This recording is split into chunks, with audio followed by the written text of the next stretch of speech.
Salut Marion, Salut Mathis, tu vas bien? très bien, merci et toi? Ouais, super, super, super, je te remercie. Bah écoute, très content, on échangeait un petit peu avant, très content de t'avoir pour cette interview. Est-ce que tu veux bien commencer par te présenter, peut-être présenter ton parcours, ce que tu fais, ce qui te semble important en tout cas? Ok, donc moi je suis Marion, j'ai créé mon entreprise de création de bijoux en 2019. Ouais. Voilà, j'ai commencé au début à vendre principalement sur Internet.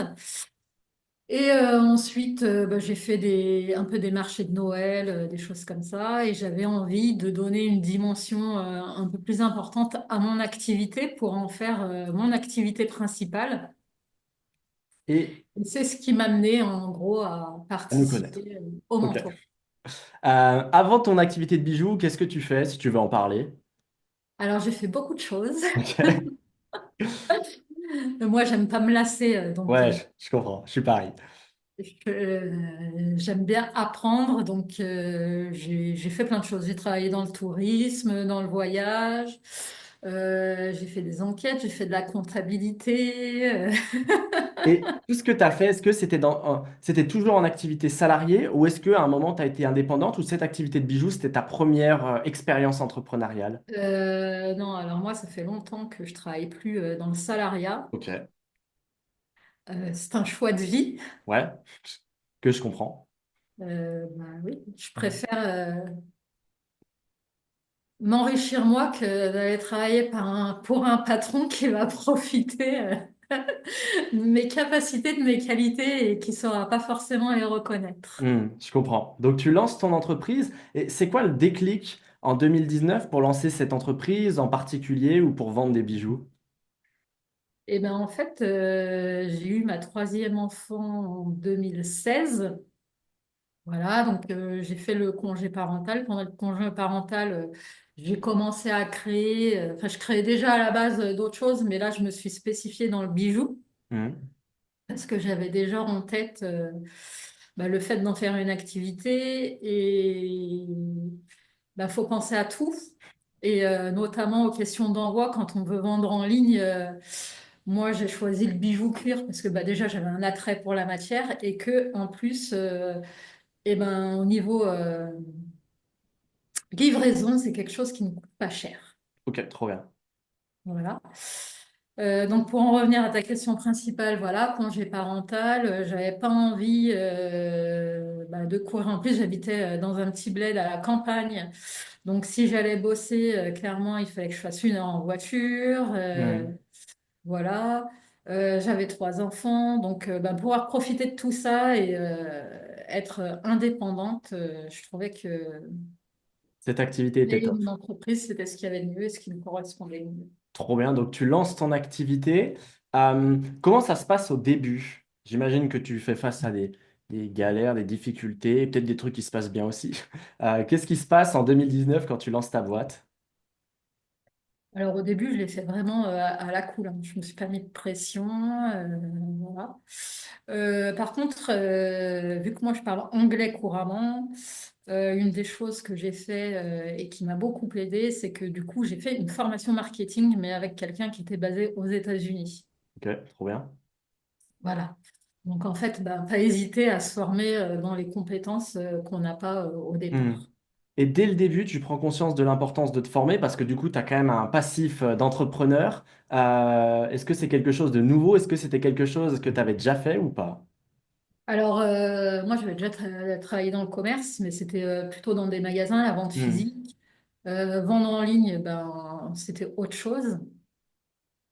Donc, forcément, on ne maîtrise pas tout. Quand on veut vendre en ligne, après, il faut développer des compétences aussi bien en Ouais. termes de création de contenu, de rédaction, de référencement Internet. Hmm. Donc, ça fait beaucoup de choses dont on peut avoir quelques notions, mais pour maîtriser tout ça, c'est important de se former et de compléter les connaissances qu'on n'a pas. Et du coup, tu te formes directement. Est-ce que tu fais face à des difficultés au début, des choses qui te bloquent, ou tu te retrouves un peu perdu, ou pas vraiment? Comment ça se passe le début de cette activité pour toi? Alors, des choses qui me bloquent, non, c'est pas forcément dans ma nature. Mais après, je dirais c'est plus une question d'esprit, hein. Ouais, bien sûr. Je pense que c'est intéressant ce que tu dis parce qu'il y a des gens qui se retrouvent bloqués face à des trucs. Toi, tu t'es peut-être retrouvé face à la même situation, mais pour toi, c'était pas un blocage, c'était quelque chose de normal et en fait, il fallait passer par là. Donc, tu as trouvé peut-être les outils, les ressources pour sauter un Oui, peu puis ce mur. pas hésiter à aller demander de l'aide, hein. Il y a toujours des gens qui peuvent bah, nous inspirer, nous Hmm. aider, nous guider. Trop bien. Donc, tu te retrouves comme ça, ton activité se développe. Euh, Tu nous connais à un moment, je pense, sur une pub ou un truc comme ça. Euh, Qu'est-ce qui se passe à ce moment-là? Est-ce que tu te dis directement qu'il faut que tu te fasses aider par nous ou pas? Comment ça se passe dans ta tête à ce moment-là? Alors en fait, pour la petite histoire, moi j'avais déjà été en contact avec ton frère, Ouais, mais sur une autre activité. ok. Voilà. Et en fait, c'est lui qui m'avait dit que tu développais un peu euh, ce programme et que tu pouvais notamment aider les gens qui faisaient des bijoux à vendre sur Internet. Hmm. Et donc, j'ai d'abord bah, assisté au programme gratuit, là, les 4 jours. Ouais. Voilà. Et ce qui était intéressant pour moi, c'est que autant Facebook, je maîtrisais, Hmm. d'autres domaines sur Internet, je maîtrisais, mais là où j'avais un gros manque de connaissances, c'était Instagram. Donc, c'est vraiment pour Instagram que j'ai rejoint le programme, en fait. Trop bien. Et tu faisais de la pub déjà ou pas du tout? Comment? Tu faisais de la pub en parallèle de... Tu dis que Facebook, tu maîtrisais. Il y avait Insta, la pub, tu maîtrisais ou pas encore? Alors, honnêtement, la pub, pour moi, c'est pas quelque chose.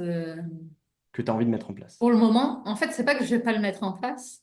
J'ai fait un test et je pense que mes visuels sont pas encore assez Ok, optimisés pour que ça m'apporte les résultats escomptés. ok. Donc, en fait, pour moi, le plus important au départ, c'était vraiment Instagram, apprendre à maîtriser Instagram, comment communiquer sur Instagram, comment Hmm. améliorer mes visuels, comment créer, avoir une audience et pouvoir interagir avec l'audience, Ouais. etc. Et c'est vraiment là-dessus que j'ai axé bah, les premiers mois de ma formation et du coup, ça m'a beaucoup aidé.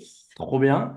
Est-ce que tu as un retour à nous donner? Je sais pas, aujourd'hui, le nombre de ventes que tu fais, le nombre d'abonnés, ou peu importe ce qui te semble, ce qui te semble important.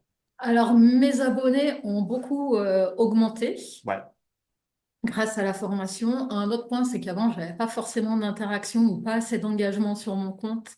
Et là, maintenant, bah, j'ai de l'engagement, j'arrive à discuter, à avoir des échanges avec des personnes. J'ai des personnes nouvelles qui me suivent régulièrement. Et j'ai eu aussi des contacts via Instagram de magasins qui m'ont proposé trop bien. donc de mettre mes bijoux bah, dans leur boutique. Et j'ai aussi régulièrement des demandes et des invitations pour des salons. Trop Donc, bien. très bien. Et aujourd'hui, avec cette activité, tu fais à peu près combien de chiffres, si tu veux en parler, ou de ventes de bijoux par mois, ou Alors, c'est aléatoire parce que vu que j'ai plusieurs Ouais, plateformes, et là, j'ai pris la formation au mois de décembre. ouais, Donc, en fait, j'attends fin mars pour faire un bilan. pour faire les chiffres du premier Ok, trimestre. trop bien. Trop, trop bien. Mais en tout cas, c'est en augmentation. Donc, Et ça c'est serait quoi? un degré d'avoir investi. À travers tout ton parcours entrepreneurial, est-ce que tu as des conseils, des trucs, des gens qui veulent entreprendre ou qui veulent développer une activité qui était un peu dans la situation dans laquelle tu es? Alors, tu nous as dit que c'était important de se faire former. Est-ce que tu as d'autres choses qui te viennent ou qu'est-ce que tu leur dirais? Alors, moi, je suis plutôt quelqu'un d'action. Donc, je dirais aux gens de ne pas trop réfléchir et de se lancer. De toute façon, au pire, qu'est-ce qu'ils risquent? Bah, même s'ils se plantent, ils apprendront, donc c'est pas bien Ouais. grave. Et en plus, tu te plantes jamais totalement. C'est-à-dire que tu peux te Bah, planter voilà. pour un truc, mais tu apprends toujours pour faire mieux la Exactement. prochaine fois jusqu'à réussir. Tu te plantes le jour où tu arrêtes. Bah, quand on fait rien, Il se passe rien. il se passe rien. Donc, passer à l'action. Voilà. Trop bien. Est-ce que tu as un mot de la fin ou pas? Euh, non, il faut vivre ses rêves. Donc, pour vivre ses rêves, eh ben, il faut se donner tous les moyens. Et c'est pas en restant inactif qu'on Puis fait on quelque avance. chose de sa vie. Trop bien. Et bah, merci beaucoup en tout cas. Merci à toi.